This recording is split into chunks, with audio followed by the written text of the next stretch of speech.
ಆತ್ಮೀಯ ಸ್ಪರ್ಧಾರ್ಥಿಗಳೇ, ಸ್ಪರ್ಧಾ ಗುರು ಯೂಟ್ಯೂಬ್ ಚಾನಲ್ಗೆ ಸ್ವಾಗತ. ಸಾಮಾನ್ಯವಾಗಿ ಎಲ್ಲ ಪ್ರಶ್ನೆ ಪತ್ರಿಕೆಗಳಲ್ಲಿ ಮೆಂಟಲ್ ಅಬಿಲಿಟಿ ಬಗ್ಗೆ 8ರಿಂದ 10 ಕ್ವೆಶನ್ಸನ್ನು ಕೇಳಿರ್ತಾರೆ. ಅದರಲ್ಲಿ ದಾಳ ಅಂತಕ್ಕಂಥ ಒಂದು ಕಾನ್ಸೆಪ್ಟ್ ಬಗ್ಗೆ 1ರಿಂದ 2 ಕ್ವೆಶನ್ಸು ಎಲ್ಲ ಎಕ್ಸಾಮಲ್ಲೂ ಕೇಳಿರ್ತಾರೆ. ಸೊ ಈಗ ನಾವು ದಾಳದ ಪರಿಚಯವನ್ನು ಮಾಡಿಕೊಂಡು ಪ್ರಶ್ನೆ ಪತ್ರಿಕೆ ನೋಡಿದ ತಕ್ಷಣವೇ ಅದರ ಉತ್ತರವನ್ನು ಕಂಡುಹಿಡಿಯೋದು ಹೇಗೆ ಅಂಥೇಳಿ ನಾನಿವಾಗ ಹೇಳ್ಕೊಡ್ತೀನಿ. ಇದು ಮೊದಲನೇ ತರಗತಿಯಾಗಿರೋದ್ರಿಂದ ಫಸ್ಟು ದಾಳದ ಕುರಿತು ಪರಿಚಯವನ್ನು ಮಾಡಿಕೊಡ್ತೀನಿ. ಎಲ್ಲರೂ ದಾಳವನ್ನು ನೋಡಿದ್ದೀರಿ. ಇದನ್ನು ಕ್ಯೂಬ್ ಅಂತಲೂ ಕರೀತಾರೆ, ದಾಳ ಅಂತಲೂ ಕರೀತಾರೆ. ಒಂದು ದಾಳವನ್ನು ನಾವು ತೆಗೆದುಕೊಂಡಾಗ ಅದಕ್ಕೆ 6 ಮುಖಗಳಿರ್ತವೆ.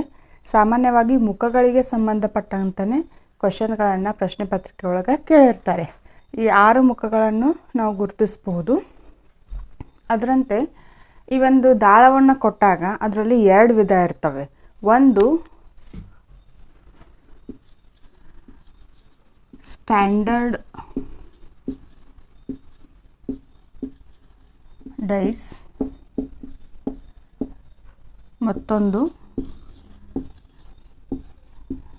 General dies. ಸ್ಟ್ಯಾಂಡರ್ಡ್ ಡಯಸ್ ಅಂದರೆ ಏನು ಅಂತಂದರೆ, ಒಂದು ದಾಳ ಕೊಟ್ಟಿರ್ತಾರೆ, ದಾಳದ 3 ಮುಖಗಳನ್ನು ಮಾತ್ರ ನಮಗೆ ಕಾಣಿಸ್ತಿರ್ತವೆ.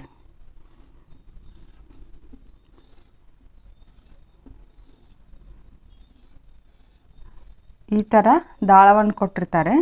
ಈ ದಾಳದೊಳಗೆ ಈ 3 ಮುಖಗಳೇನು ಕಾಣಿಸ್ತಿರ್ತವೆ, ಈ 3 ಮುಖಗಳು ಅಕ್ಕಪಕ್ಕದ ಮುಖಗಳು ಆಗಿರ್ತವೆ, ಅಂದರೆ ಅಡ್ಜಸೆಂಟ್ ಸೈಡ್ಸ್ ಫೇಸಸ್ ಆಗಿರ್ತವೆ. ಈ ಸ್ಟ್ಯಾಂಡರ್ಡ್ ಡಯಾಸ್ನಲ್ಲಿ ಎದುರು ಮತ್ತು ಬದುರಿಗಿನ ಮುಖಗಳು ಅಂದರೆ ಅಪೋಸಿಟ್ ಸೈಡ್ಸಿದ್ದು ಮುಖಗಳ ಮೊತ್ತ ಏನಾಗಿರ್ತೈತಿ, 7 ಆಗಿರ್ತೈತಿ. ಇಲ್ಲಿ ನೋಡ್ರಿ, 1 2 3 ಈ ರೀತಿಯಾಗಿ ಕೊಟ್ಟಾಗ ಇಲ್ಲಿ ನೋಡ್ರಿ ಎಲ್ಲೂ ಏನು ಅಕ್ಕಪಕ್ಕದ ಮುಖಗಳ ಸಂಖ್ಯೆ 7 ಆಗಿಲ್ಲ. ಸೊ ಇದು ಅಪೋಸಿಟ್ ಮುಖಗಳ ಮೊತ್ತ ಏನಾಗಿರ್ತೈತಿ, 7 ಆಗಿರ್ತೈತಿ. ಇನ್ನು ಜನರಲ್ ಡಯಾಸ್ ಅಂತಂದ್ರೆ ಈ ರೀತಿಯಾಗಿ ಕೊಟ್ಟಿರ್ತಾರೆ.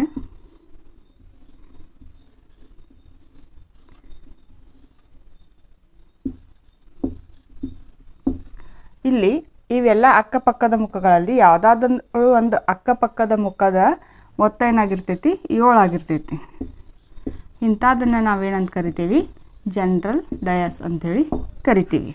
ಇದು ನಮಗೆ ಪ್ರಾರಂಭದಲ್ಲಿ ಏನು ಜನರಲ್ ಡಯಾಸ್ ಅಂದ್ರೇನು, ಸ್ಟ್ಯಾಂಡರ್ಡ್ ಡಯಾಸ್ ಅಂದ್ರೇನು, ಅದರ ವ್ಯತ್ಯಾಸ ಗೊತ್ತಿರಬೇಕು. ಇನ್ನು ಮುಂದೆ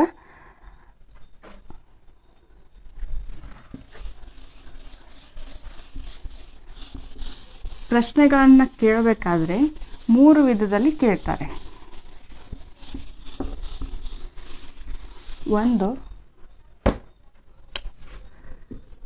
ಒಂದು ಕೇವಲ ಒಂದೇ ಒಂದು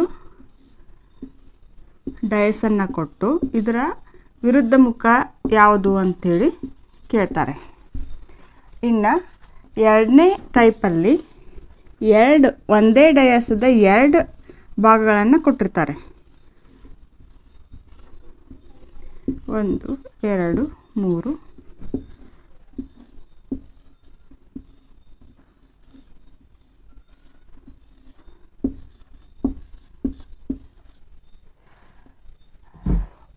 ಒಂದೇ ಡಯಸ್ಸು, ಅದರ 2 ಮುಖಗಳು. ಫಸ್ಟ್ ಒಂದು ಸೈಡ್ಲಿಂದ ನೋಡಿದಾಗ ಈ 3 ಮುಖಗಳು ಕಾಣಿಸ್ತವೆ, ಮತ್ತೊಂದು ಸಲ ನೋಡಿದಾಗ ಈ 3 ಮುಖಗಳು ಕಾಣಿಸೋಂಗೆ ಡಯಸ್ ಕೊಟ್ಟಿರ್ತಾರೆ. ಈ ರೀತಿಯಾಗಿ ಕೊಟ್ಟು 3ರ ವಿರುದ್ಧ ಮುಖ ಯಾವುದು, 2ರ ವಿರುದ್ಧ ಮುಖ ಯಾವುದು ಅಂಥೇಳಿ ಕೇಳ್ತಾರೆ. ಇನ್ನು 3ನೇ ಇದರಲ್ಲಿ ಟೈಪ್ನಲ್ಲಿ ಒಂದೇ ಡಯಾಸವನ್ನು 3 ವಿಧಗಳಾಗಿ ಕೊಟ್ಟಿರ್ತಾರೆ.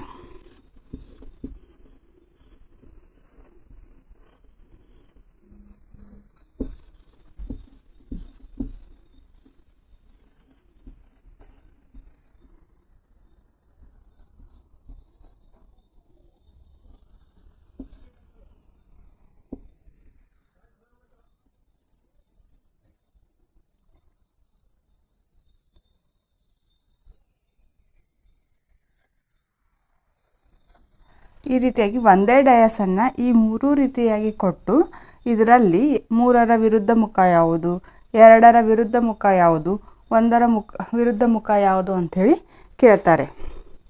ಆಮೇಲೆ ಇನ್ನು 4ನೇ ವಿಧದಲ್ಲಿ ಒಂದು ಡಯಾಸನ್ನು ಓಪನ್ ಮಾಡಿ ಈ ರೀತಿಯಾಗಿ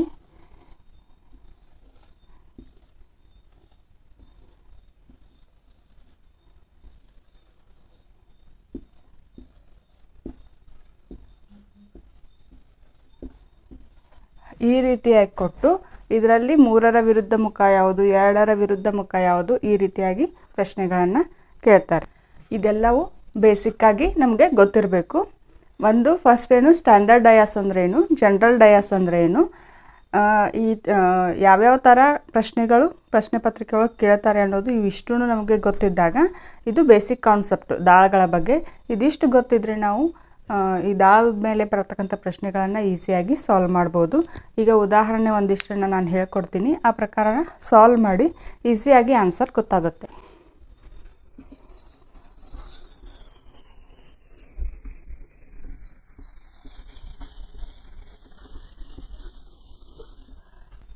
ಮೊದಲನೇದಾಗಿ ಉದಾಹರಣೆ 1 ಏನು ಅಂತಂದರೆ, ಇಲ್ಲಿ ಒಂದು ದಾಳವನ್ನು ಕೊಟ್ಟಿದ್ದಾರೆ. ಇದರ ಮುಖಗಳು 1, 3, 2 ಇವೇನು ಸಂಖ್ಯೆಗಳು, 3 ಮುಖಗಳ ಮೇಲಿನ ಸಂಖ್ಯೆಗಳು. ಇಲ್ಲಿ 2ರ ವಿರುದ್ಧ ಮುಖ ಕಂಡುಹಿಡಿಯಿರಿ ಅಂತಾರೆ. 2ರ ವಿರುದ್ಧ ಮುಖ ಯಾವುದು ಅಂತ ಕೇಳ್ತಾರೆ.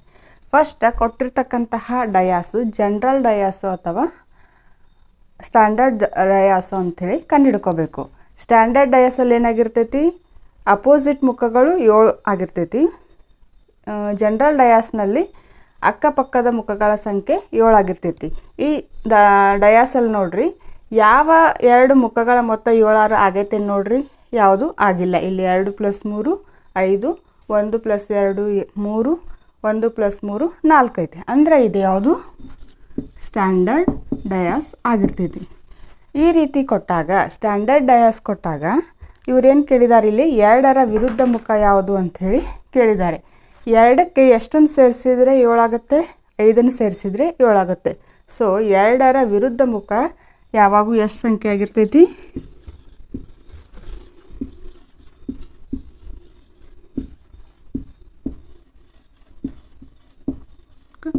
5 ಆಗಿರ್ತೈತಿ. ಅದೇ ರೀತಿಯಾಗಿ 3ರ ವಿರುದ್ಧ ಮುಖ ಎಷ್ಟು, ಇನ್ನು ಈ 3ರ ವಿರುದ್ಧ ಮುಖ ಎಷ್ಟಾಗಿರ್ತೈತಿ, 4 ಆಗಿರ್ತೈತಿ. ಆಮೇಲೆ 1ರ ವಿರುದ್ಧ ಮುಖ 6 ಆಗಿರ್ತೈತಿ. ಈ ಎಲ್ಲ ಸಾಧ್ಯತೆಗಳು ಯಾವಾಗ ಆಗ್ತಾವೆ ಅಂತಂದ್ರೆ ಇದು ಸ್ಟ್ಯಾಂಡರ್ಡ್ ಡಯಾಸ್ ಆಗಿದ್ದಾಗ. ಸ್ಟ್ಯಾಂಡರ್ಡ್ ಡಯಾಸ್ ಆಗಿದ್ದಾಗ ಇನ್ನೊಂದು ಸಲ ಅದ್ರ ಮೀನಿಂಗ್ ತಿಳ್ಕೊಳ್ರಿ. ಸ್ಟ್ಯಾಂಡರ್ಡ್ ಡಯಾಸ್ನಲ್ಲಿ ವಿರುದ್ಧ ಮುಖಗಳ ಮೊತ್ತ 7 ಆಗಿರ್ತೈತಿ. ಆಮೇಲೆ ಜನರಲ್ ಡಯಾಸ್ನಲ್ಲಿ ಅಕ್ಕಪಕ್ಕದ ಮುಖಗಳ ಮೊತ್ತ 7 ಆಗಿರ್ತೈತಿ. ಇನ್ನು ಇದೇ ರೀತಿ ಇನ್ನೊಂದು ಉದಾಹರಣೆಯನ್ನು ನೋಡೋಣ.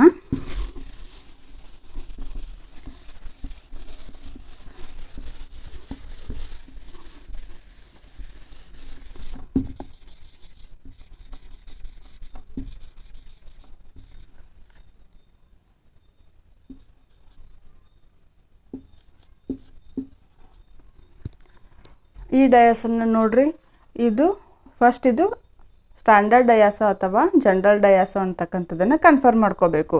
ಇಲ್ಲಿ ಯಾವುದಾದ್ರೂ ಅಕ್ಕಪಕ್ಕದ ಮುಖಗಳ ಮೊತ್ತ 7 ಆಗೈತೆ ನೋಡ್ರಿ, ಯಾವುದು ಇಲ್ಲ. ಹಾಗಾಗಿ ಇದೇನು ಸ್ಟ್ಯಾಂಡರ್ಡ್ ಡಯಾಸ್ ಅಂಥೇಳಿ ನಾವು ತಿಳ್ಕೋಬೇಕು.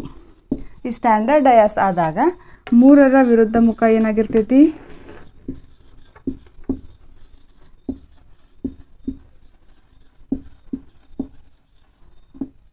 4 ಆಗಿರ್ತೈತಿ. 5ರ ವಿರುದ್ಧ ಮುಖ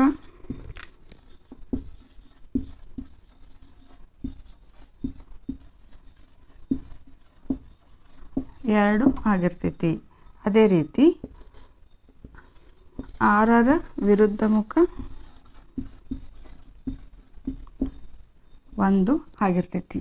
ಈ ಸ್ಟ್ಯಾಂಡರ್ಡ್ ಡಯಾಸ್ ಇದ್ದಾಗ ಈ ರೀತಿಯಾದಂತಹ ಉತ್ತರಗಳು ನಮಗೆ ಸಿಗ್ತವೆ. ನೋಡಿದ ತಕ್ಷಣ ನಾವೇನು ಹೇಳ್ಬೋದು, ಇದರದ್ದು ವಿರುದ್ಧ ಮುಖ ಇದು ಅಂಥೇಳಿ ಹೇಳಬಹುದು.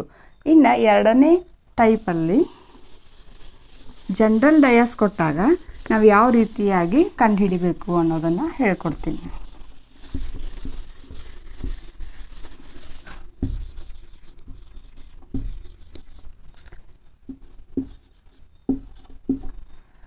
ಇಲ್ಲಿ ನೋಡ್ರಿ, ಇಲ್ಲೊಂದು ದಾಳ ಕೊಟ್ಟಿದ್ದಾರೆ.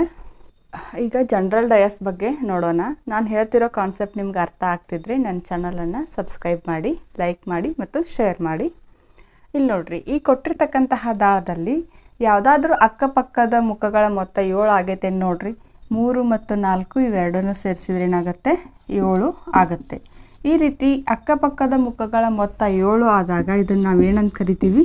ಜನರಲ್ ಡಯಸ್ ಅಂಥೇಳಿ ಕರಿತೀವಿ. ಈ ರೀತಿ ಇದ್ದಾಗ 3ರ ವಿರುದ್ಧ ಮುಖ ಎಷ್ಟು ಅಂತ ಕೇಳಿದಾಗ ನಾವು ಯಾವ ರೀತಿ ಕಂಡುಹಿಡಿಬೇಕು? ಇಲ್ಲಿ ನೋಡಿರಿ, ಇಲ್ಲಿ ಅಕ್ಕಪಕ್ಕದ ಮುಖಗಳ ಸಂಖ್ಯೆ 7 ಆಗೈತೆ ಅಂದರೆ ಎದುರು ಬದರ್ಗಿಂದ ಮುಖದ ಮೊತ್ತ ಏನಾಗಿರಂಗಿಲ್ಲ? 7 ಆಗಿರಂಗಿಲ್ಲ. ಈ ರೀತಿ ಇದ್ದಾಗ ಈ 3 ನಂಬರನ್ನು ಬಿಟ್ಟು ಉಳಿದಿರ್ತಕ್ಕಂತಹ ನಂಬರ್ಗಳು ಯಾವ್ಯಾವ ಇದಾವೆ ಹೇಳ್ರಿ? 2, 5, 6. 3ರ ವಿರುದ್ಧ ಮುಖದೊಳಗೆ ಈ 3 ಉತ್ತರಗಳು ಬರುವಂತಹ ಸಾಧ್ಯತೆಗಳಿರ್ತವೆ. ಈಗ ಎಕ್ಸಾಮಲ್ಲಿ ನಮಗೆ ಕೊಟ್ಟಿರ್ತಾರೆ ಪ್ರಶ್ನೆ, 3ರ ವಿರುದ್ಧ ಮುಖ ಎಷ್ಟು ಅಂಥೇಳಿ. 1ನೇ ಆಪ್ಷನ್ನು 2 ಅಂತ ಕೊಟ್ಟಿರ್ತಾರೆ, 2ನೇ ಆಪ್ಷನ್ನು 5 ಅಂತ ಕೊಟ್ಟಿರ್ತಾರೆ, 3ನೇ ಆಪ್ಷನ್ನು 6 ಅಂತ ಕೊಟ್ಟಿರ್ತಾರೆ, 4ನೇ ಆಪ್ಷನ್ ಏನಂತ ಕೊಟ್ಟಿರ್ತಾರೆ? ಕೆನಾಟ್ ಬಿ ಡಿಟರ್ಮೈನ್ಡ್ ಅಂತ ಕೊಟ್ಟಿರ್ತಾರೆ.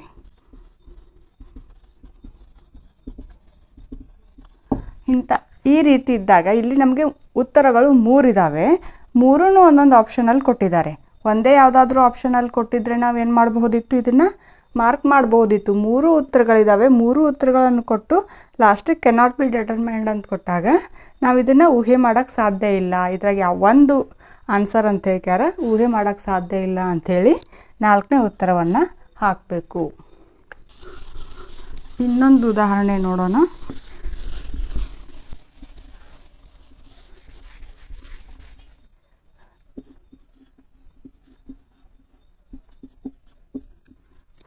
ಈ ಮೇಲಿನ ಉದಾಹರಣೆ ಒಳಗೆ 1ರ ವಿರುದ್ಧ ಮುಖ